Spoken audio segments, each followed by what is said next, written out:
Good morning, connections, and Happy New Year. And yet again, another format that I'm not certain how it's going to go, and I'm not certain how this will all come together, but I am trusting in God. And that's where we're going to start this morning in Jeremiah 29:11. For I know the plans I have for you, says the Lord. They are plans for good and not for disaster, to give you a future and a hope. As we're starting this new year, a year with much promise, what better time to look to the very beginning? We've spoken of the amazing epic that Luke told of Jesus' birth last week. We told that no one writes a story better than God. We also emphasize that we are part of God's story, and that story is not finished.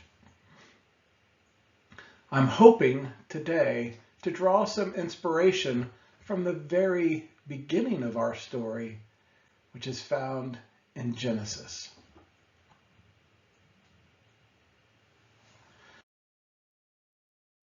Genesis 1. In the beginning, God created the heavens and the earth. The earth was formless and empty, and darkness covered the deep waters. And the Spirit of God was hovering over the surface of the waters. Then God said, "Let there be light." And there was light, and God saw that the light was good. Then he separated the light from the darkness. God called the light day and darkness night. And evening passed and morning came, marking the first day.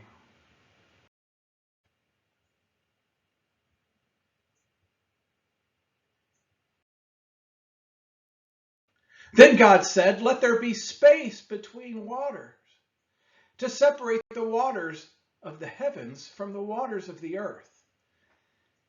And that is what happened. God made this space to separate the waters of the earth from the waters of the heaven. God called the space sky.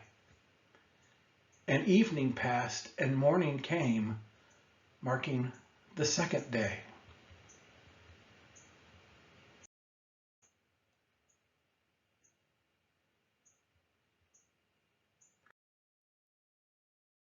Then God said, "Let the waters beneath the sky flow together into one place, so dry ground may appear." And that is what happened. God called the dry ground land, and the waters seas. And God saw that it was good. Then God said, "Let the land sprout with vegetation, every sort of seed-bearing plant, and trees that grow seed-bearing fruit. These seeds will then produce the kinds of plants and trees from which they came." And that is what happened. The land produced vegetation, all sorts of seed-bearing plants and trees with seed-bearing fruit. Their seeds produced plants and trees of the same kind. And God saw that it was good. And the evening passed, and morning came, marking the third day.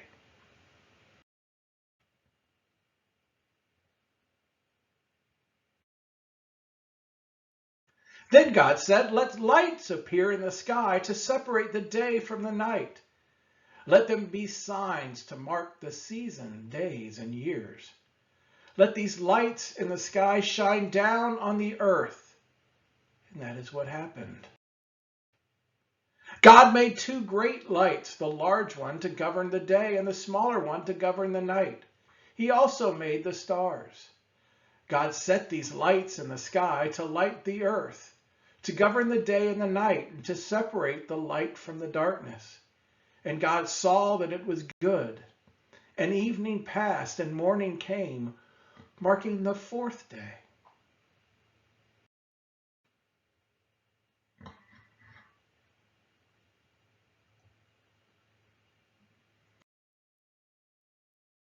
Then God said, "Let the waters swarm with fish and other life. Let the skies be filled with birds and every kind." So God created great sea creatures and every living thing that scurries and swarms in the waters, and every sort of bird, each producing offspring of the same kind. And God saw that it was good. Then he blessed them, saying, "Be fruitful and multiply. Let the fish fill the seas, and let the birds multiply on the earth." And evening passed, and morning came, marking the fifth day.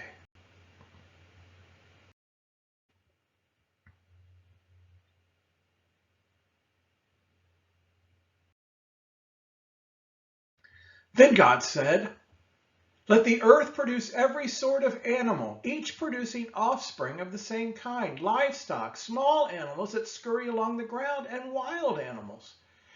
And that is what happened. God made all sorts of wild animals, livestock, and small animals, each able to produce offspring of the same kind. And God saw that it was good.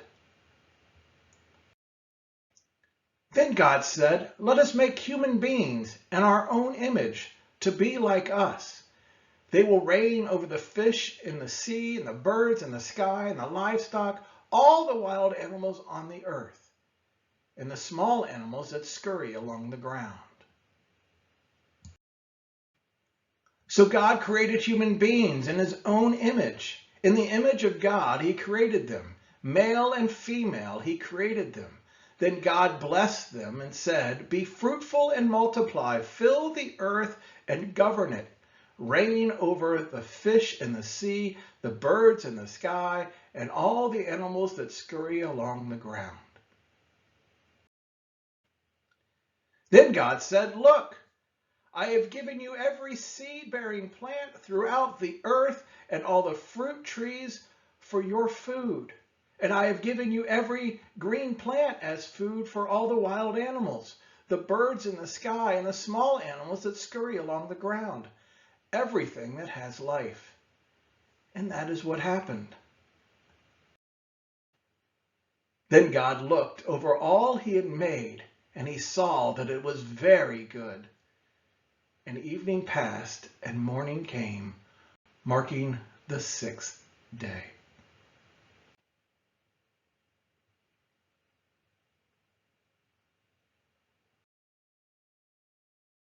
So the creation of heavens and the earth and everything in them was completed. On the seventh day, God finished his work of creation. So he rested from all his work. And God blessed the seventh day and declared it holy, because it was the day when he rested from all his work of creation.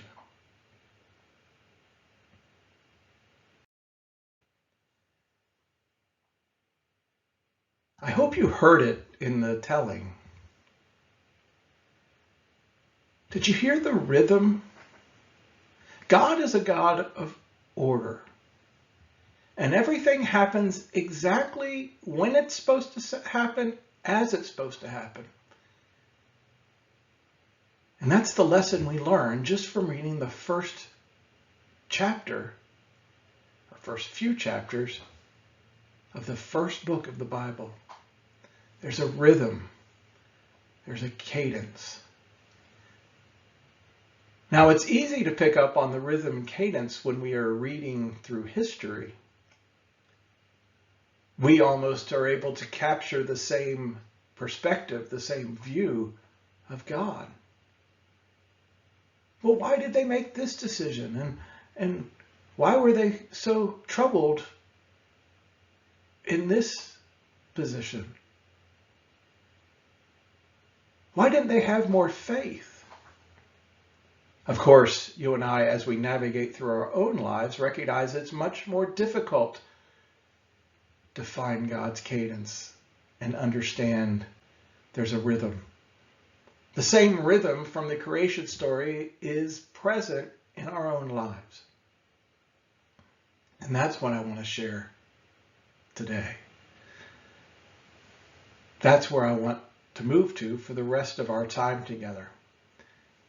And I hope that you'll be able to see and hear a similar rhythm to the rhythm of how God tells the stories from the Bible. Our story, the story of 1900 South Monroe, began in 2016. It was a year of promise. We certainly had grown in size of church. The number of people that were attending Connections Church had never been greater. And it was time to begin to look for our very own facility. And our prayer was that we would find a facility that not only met the needs of Connections Church, but also a space for the software company that Dinez operates, GeekSI. And that was an important piece because I have a hand in helping Dinez operate GeekSI, and Dinez has a hand in helping me operate Connections Church, and it would be foolish to have two separate entities and us to be divided when it was obvious that God intended to grow both at the same time. So that's what we sought. And there were some very promising buildings that came along. There's the old Food Lion off of Jackson Bluff. That was very promising, and we took our elders and we prayed, and we felt that God had made that property available, but as we pursued it, we found out that it was underwater, literally, that it was a low point in the whole city of Tallahassee. And Jasmine and I visited one day, and the entire parking lot was flooded. And then we learned that in order to build there, you'd have to add at least a couple of feet of earth to build it up before you could even begin. And so the entire structure that was there, two separate buildings, would have to be leveled. Now, interesting, here in the last year, that's exactly what has happened. They're building presumably college apartments, but first they had to come in and level everything and build it up, and now there's apartments where these buildings were. The other one that was promising was up north of town, and it was an office building for the software company, and then behind it, 10,000 square feet of church space. It was way over our price or our budget, but we thought maybe. We spent a lot of time visiting and laying our hands upon the bricks out front. It was a very peaceful time, but none of the pieces ever came together. The financing never worked out. The growth of the software company didn't come. So by the end of 2016, we were not really understanding what God had for us next. We were resigned to settle back into our chapel and make the most of it. But then came 2017. In 2017, while I was out of town, Dinez was visiting with a friend who happens to be a real estate agent, and the friend led her to this property. 1900 South Monroe. It was actually 1903 and anyway, it's what we now call 1900 South Monroe. And it was a abandoned, where a building had once been, overgrown lot with a slab. And that was one property that was for sale. And then the purple building that you see, that you now know as Connections Church, also was for sale. Wasn't a whole lot to look at, and I wasn't here to grumble. I got these same pictures that you're looking at today. I got on my phone as I was out of town. But Inez was certain that this was what God was placing in our path. And if you know anything about us, we are firm believers in whatever God places in our path, we at least step into to investigate to see if this is truly the way forward. Well, unlike the buildings that we had been interested in 2016, securing this building and the empty lot next door went almost effortless.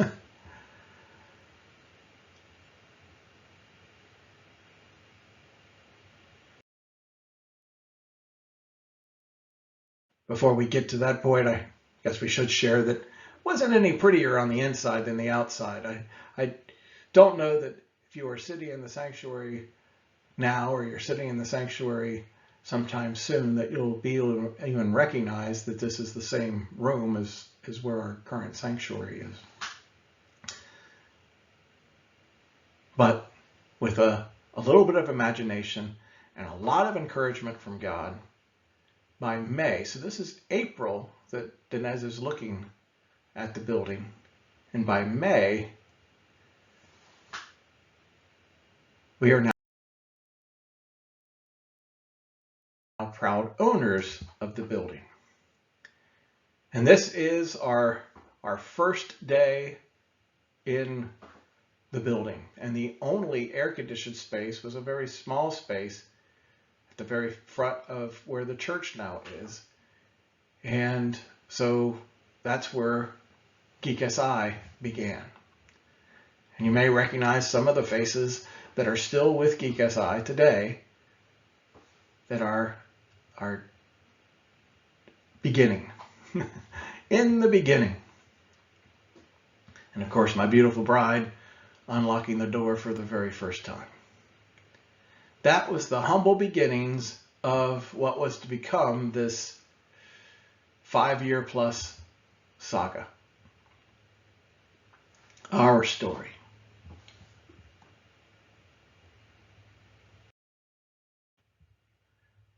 First things first, as the geeks were settling in to their new routine in an office space that was temporary, I and the rest of the team started trying to tame the wild empty lot next door to claim as a parking lot. So that's what you witness in these pictures. And it was tamed primarily by a leaf blower and a riding lawnmower. And a lot of sweeping and a lot of hard work. Wasn't too long after we got started in Geek SI that we had our first rainstorm.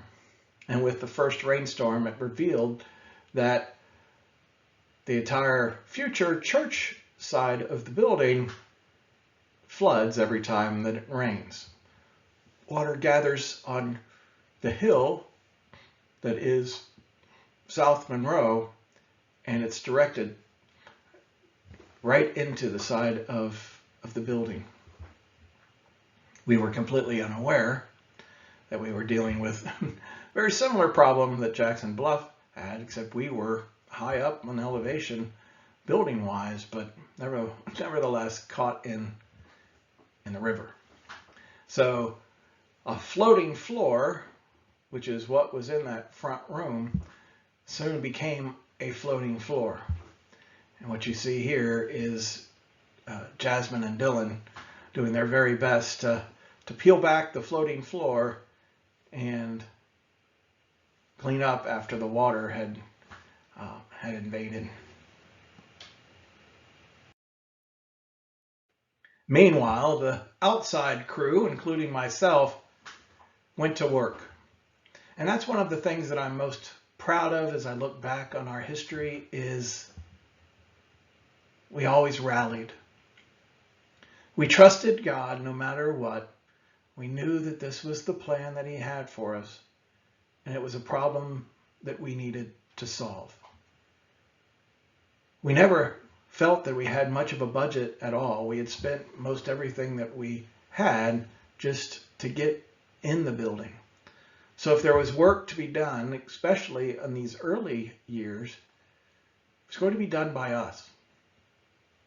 And so the crew that you see in these pictures set out to dig a drainage ditch right alongside the outer wall of 1900.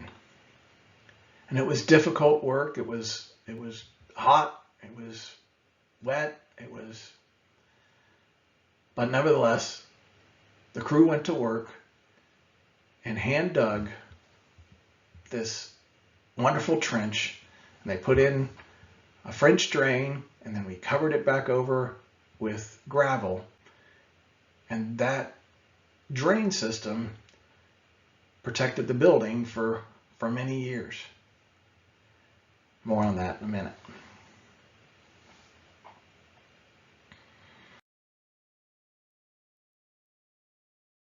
So we're making lots of progress. The first year in 2017 was a year of progress.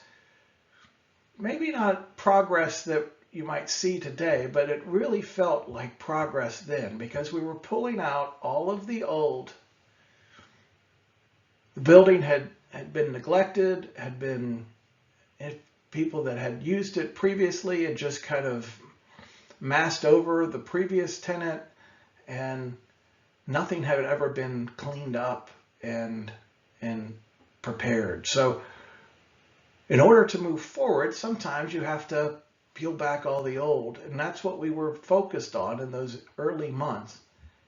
And it started coming together. The building got a fresh coat of paint. We put a screen up along the fence line. John and his crew were making sure that the lawn was taken care of out front. It really began to feel like a space that had potential. If this is the space we had seen in April, it would have been a no-brainer perhaps.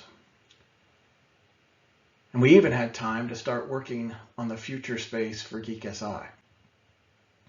And that's also in the pictures.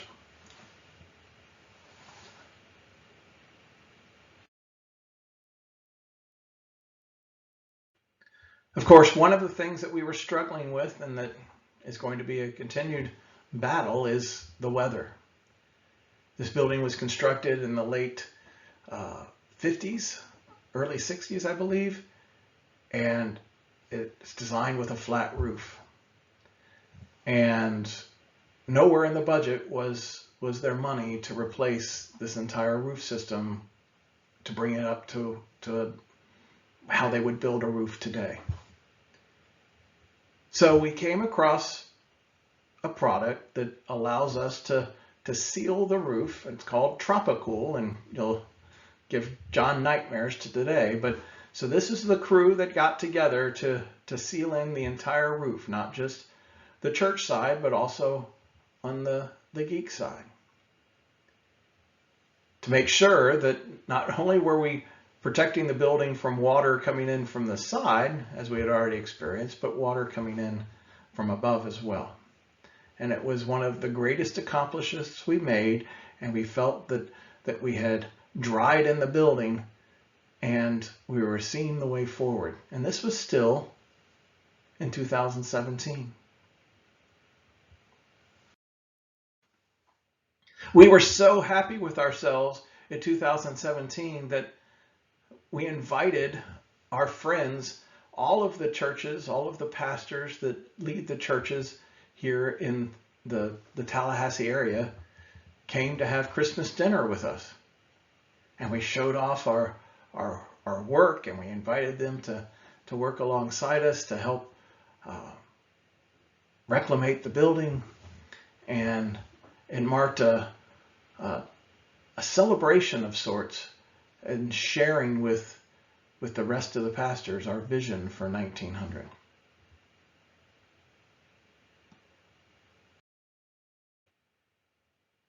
In April, the following year, we had still been making progress, clearing the way. Our goal was to be able to move the geeks, Geek SI, out of the church space and into their own space so that we could start doing the same work that we had been doing on the geek side in the interior of the church side. So we worked through, we still had not taken on this project as a full-fledged project. We were at this point trying to manage the details on our own, but we had managed to replace the air conditioning system on the business side, the geek side, and that was going to be key in order to get us moved in. And so that's what you have pictured here, is the day that Jasmine's crane shows up and the air conditioners are installed. And then by May, we had the geeks moved in. May 2018, Geek SI moved into its own space, allowing us to turn our attention to the church renovation.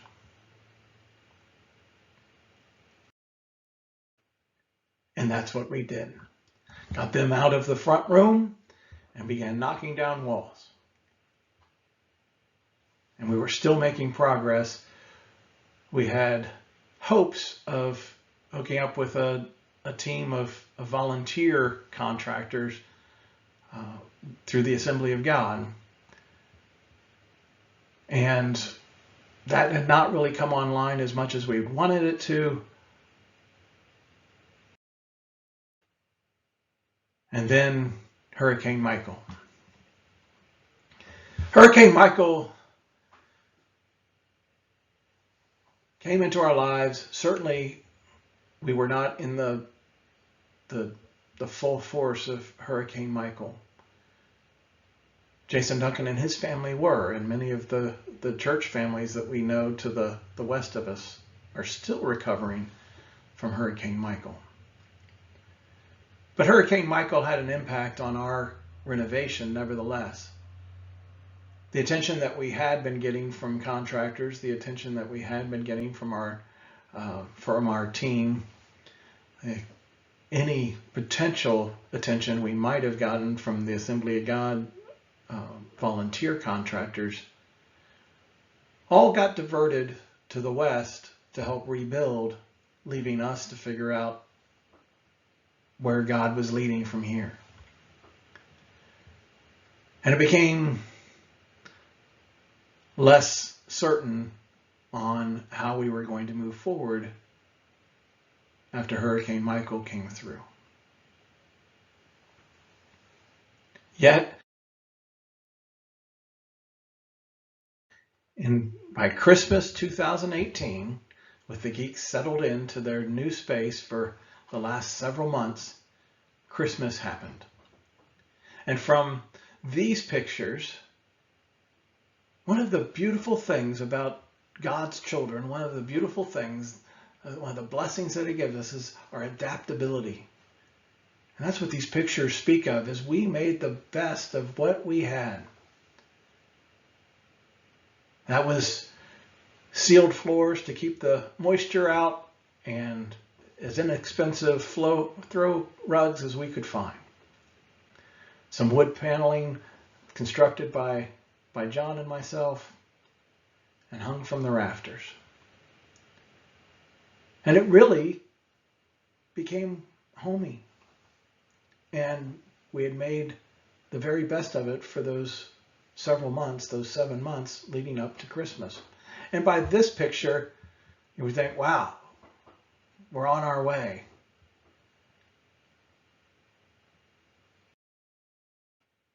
The red lines in the bathroom spoke of a different story, one that would make it even more difficult to make the best of what we had.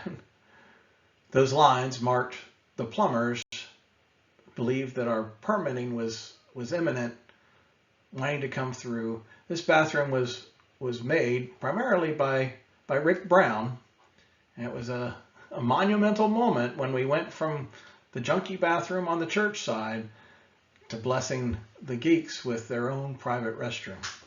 And now it had red lines through it. And soon we would have dirt piles on the floor. And these dirt piles, just to foreshadow a bit, would remain on the floor with these craters in the middle of the concrete floor for a year. Yet there's Dylan coping, working while feet away from piles of dirt that came out of those trenches that were dug for the new drain system that the plumbers had planned on installing but got delayed.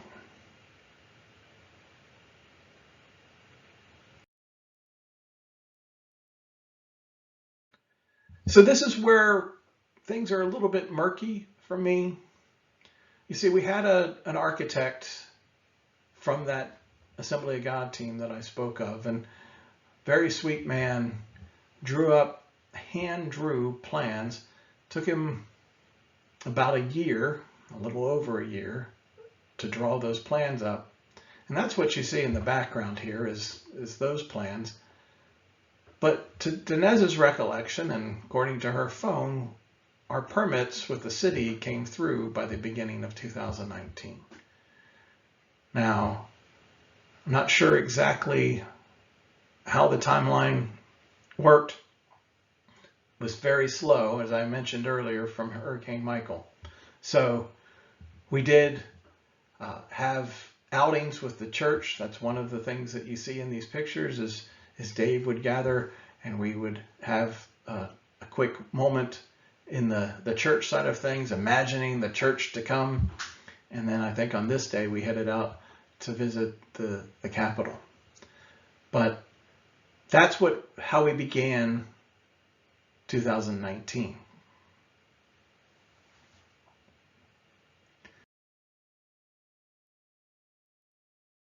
By summer 2019, we were doing anything that we could do in order to move the project forward.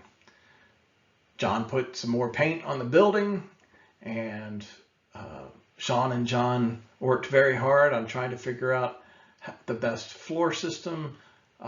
We were kind of in between on what kind of flooring we wanted to use. They worked tirelessly, and that's one of the pictures as well.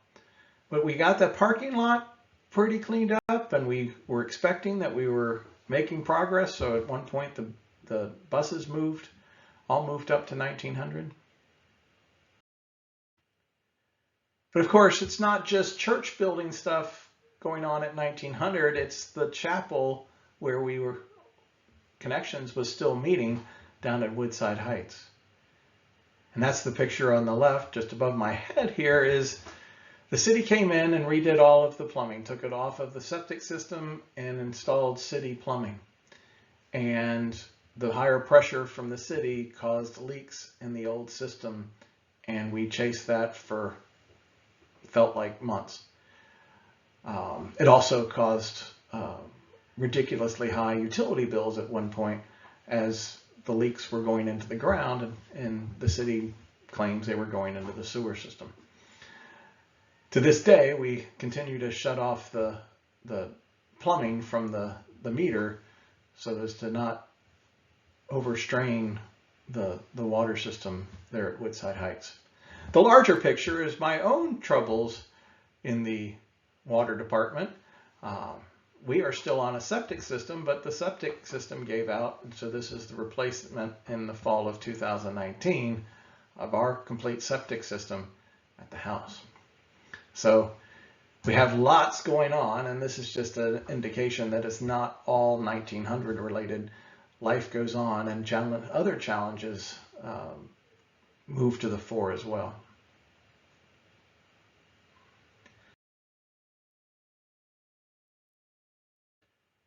So we move ahead to Christmas 2019.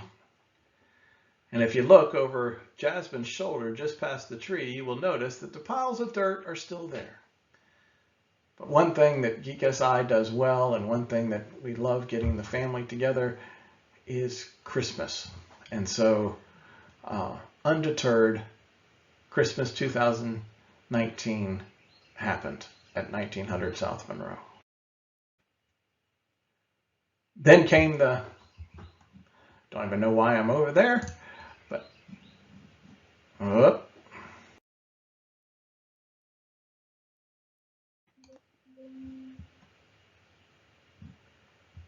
Then came the pandemic. I just missed that slide completely.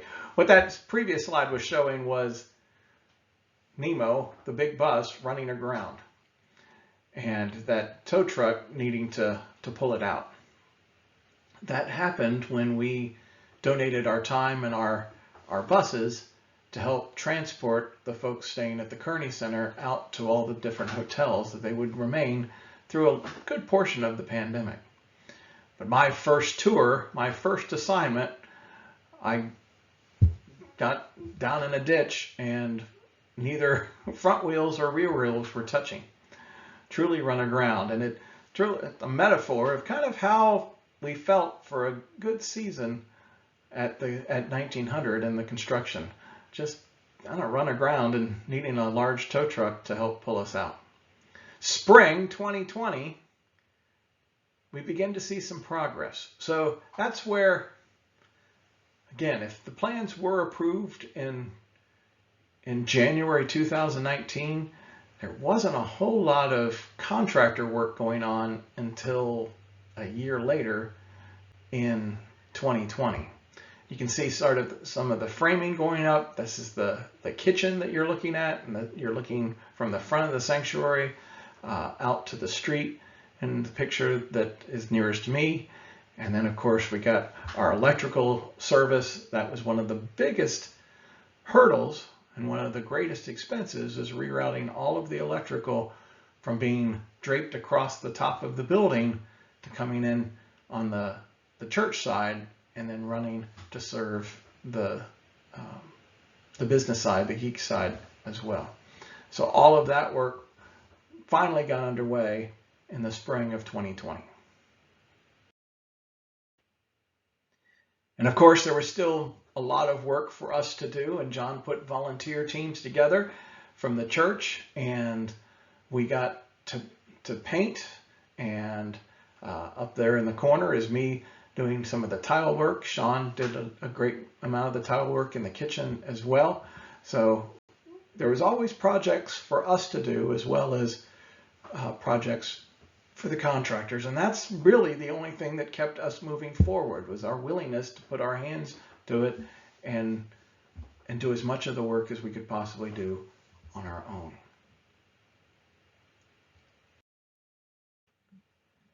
One of the things that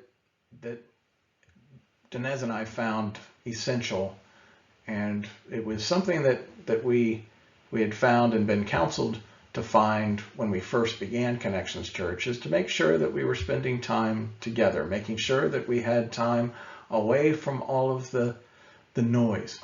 And it's the theme that now I've picked up on for our morning devotions, which is to encourage you to find time away.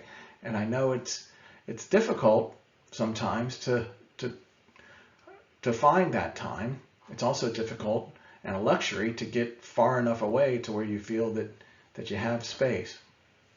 But Dinez and I began to take small trips, usually about a 2-hour radius from here, so that we're always relatively nearby. But the peace that we found and the encouragement we found in one another, certainly one of the elements that plays a key role in our perseverance and our ability to continue to press forward when the end isn't in sight. So good counsel that we receive, good counsel I give you, to make sure that you are finding time away to allow God to minister to you as individuals or minister to you as couples, to get lost in the chaos of ministry, to get lost in all of the numbers and the details. That certainly can and will pull you away from your relationship with God. Arriving back at Christmas 2020, and the geeks can celebrate, for their walls are completed as well. And still working on some of the lighting and electrical on the church side, or I'm sorry, on the geek side, but time to celebrate, time to enjoy Christmas, and for certain time to enjoy the new and final restrooms. And that's what two of those doors represent, is the geeks finally getting full-fledged restrooms that no one's going to draw red lines through, restrooms of their very own.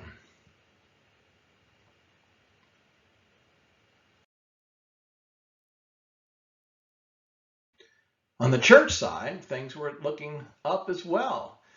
I had completed, the tile had been completed or was being completed by Sean, while I turned my attention to putting carpet, which is the final flooring that we decided throughout. And we were pretty much done with all of the carpet. Still had temporary lights from the electricians lighting the sanctuary, but we had chairs out, and it truly began to feel like a sanctuary.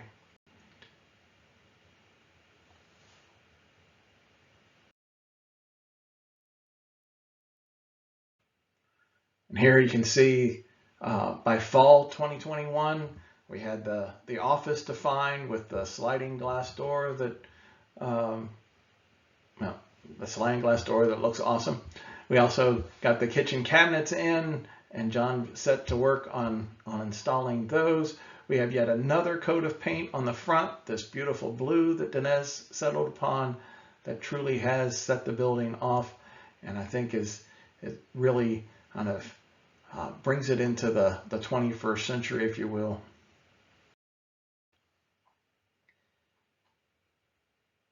Now, the interesting thing that happened at this time was the church had moved ahead. Remember, some of the work, most of the work at 2019 was being, 2018. I don't know. Go back and check the video.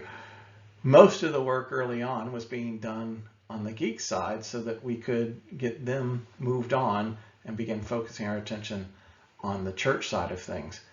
Now the church has moved ahead and the sanctuary is complete. We have air conditioning. So we invited the geeks to come and spend a little while back in the sanctuary while we gave them windows. And I laid the carpet, as I had laid the carpet on the church side, laid the carpet on the geek side. So what you're looking at is what looks like the geek office, but that's your sanctuary. Any port in the storm, and they operated out there for a couple of months is my memory, but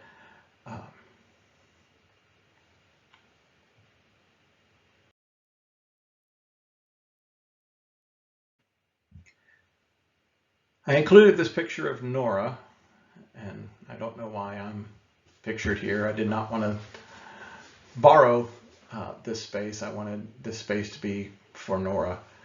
Nora represents, we lost Nora during this season, and Nora had been a friend of mine for as long as I can remember. He had successfully transitioned from homelessness. He had his own apartment. He was actually had just moved to his new apartment. Stu had recently gotten him a bicycle, which he loved, and that's what this picture is him enjoying his bicycle. Nora represents all of the people that won't ever get to see Connections at 1900. And that list is growing, and that's one of the hardest things for me in dealing with the length of time that it's taken us to bring Connections Church to 1900 South Monroe. It's how many people I thought would be in the picture in these first Sundays that aren't with us. That would include Janice, who was in the very first picture I shared, or one of the very first pictures that passed away shortly after. She worked for Geek SI for a few months and then passed away at church. Laura, who's our latest church member to pass, I grieve for as well as family members that won't have an opportunity to visit Connections Church or may never have an opportunity to visit Connections Church. So that's one of the heartaches of ministry that takes as long as it's taken for Connections Church to develop here at 1900. And I think it's important for us to remember those people and recognize that time is precious and it goes way too fast. Now I pray that Nora knows how much we loved him, and that Nora and Janice and Laura loved our time together at the chapel. But I sure am going to miss him at 1900. It's as if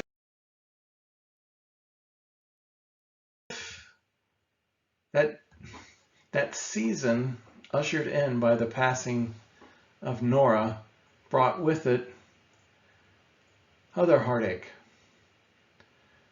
Remember, we had battled rain the very first, right out of the gate when we first moved into 1900, and now it was back. And now it felt stronger than ever. There was construction going on up the street, up the hill from us, and it felt that there was even more water coming to the side of 1900. There was more rain on top of the roof, and our new air conditioners that had been installed on the church side leaked like sieves for a season. Water everywhere. So much water, one day we came in and, well, I can't go back. Let me put this in here as well. Forgot that I had this picture. But in the same season, not only are we dealing with water, but even that peaceful time that I spoke of, that respite away that God had blessed Inez and I with. And one trip, and during this season, we had not one blowout, but two, within a few days of each other. First in the pickup truck, and then on the trailer itself. Talk about the devil trying to steal your joy and wreck something that God had put in place to give you a respite.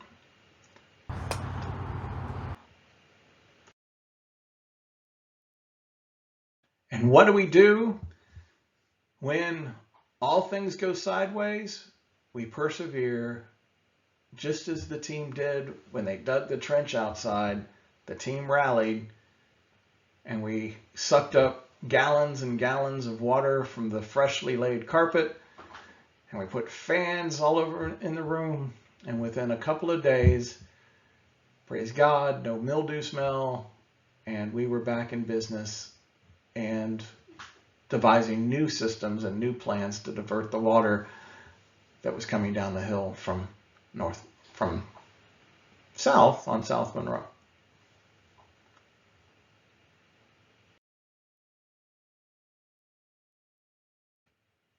By Christmas 2021, we had gotten the geeks back over into their space, and they were celebrating Christmas in style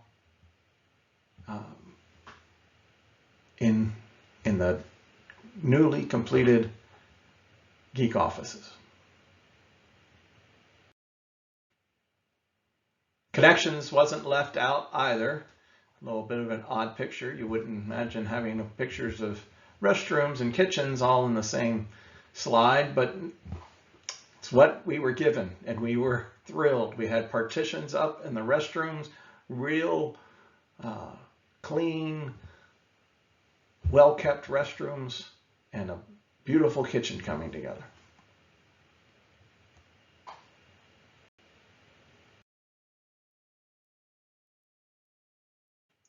Spring 2022 brought lots of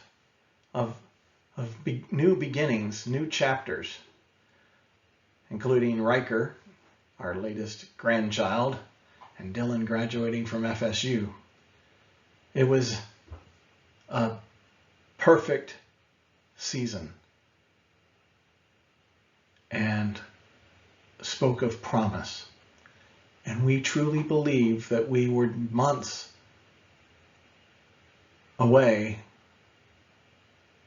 from moving into 1900 officially. In May, we hosted all of the Assembly of God churches throughout the Panhandle. They had come to Tallahassee for a conference, and they stayed a day over to help us. What we thought was to launch Connections Church. That didn't happen, and we'll talk about that in a moment. But nevertheless, it gave us that extra boost and encouragement to see how well the building stood up to such an event, and imagine ourselves hosting similar events in the future.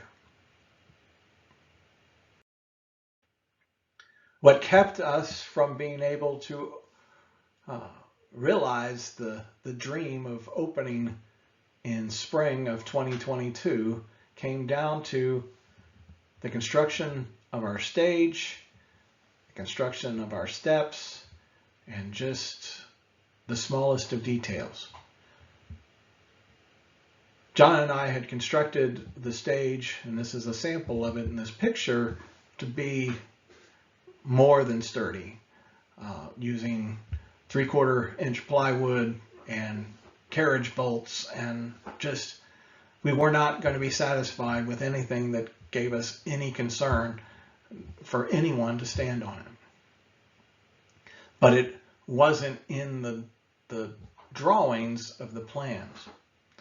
And our understanding was it didn't need to be in the drawings of the plan because we were told that the stage was furniture and not something that the inspectors would look at. To this day, I'm not sure which wire got crossed, but it came down to if it's not on the plans, then it can't be in the sanctuary. And we were devastated. We once again ran aground. I did not know at that time in May that it was going to take another 7 months until we would see the inspectors back and get another opportunity to pass. It would take 7 months for our team to put new plans together, revisions plans to address the design of the stage and to put the railings where the railings needed to go. And that's exactly what God called us to. From May, the event, May 8th, I believe, till today, or Friday, until the final inspector gave a pass on everything.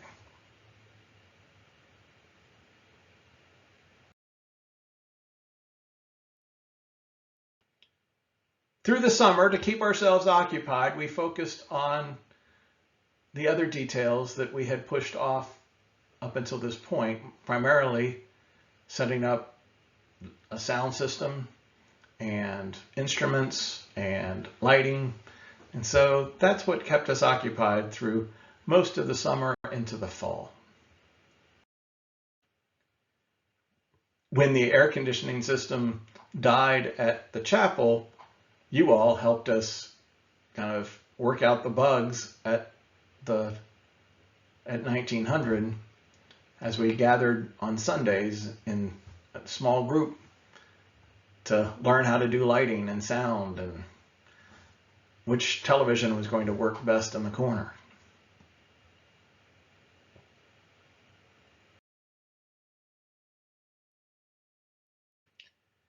And now we are finished. Construction phase over, looking to the new beginning, the next chapter. Now what? It's an old movie, and I can't recall it all that well. I only recall truly the last line. But it stars Robert Redford, and he is a political candidate. And the entire movie is about his candidacy and what it takes to run for office, and all of the different aspects of running a campaign and successfully being elected. And he's, I believe, the dark horse, the underdog, and so he's pressing hard through the entire campaign. And come the night of the election, and see the last few minutes of the movie, he wins. And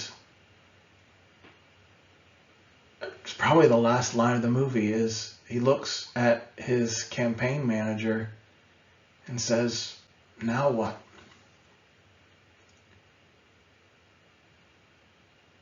I identify with Robert Redford and that character as we sit here today.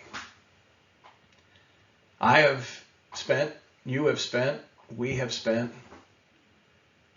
the last 5.5 years planning Connections Church at 1900, working through all of the hurdles and all of the setbacks and all of the disappointments and all of the things that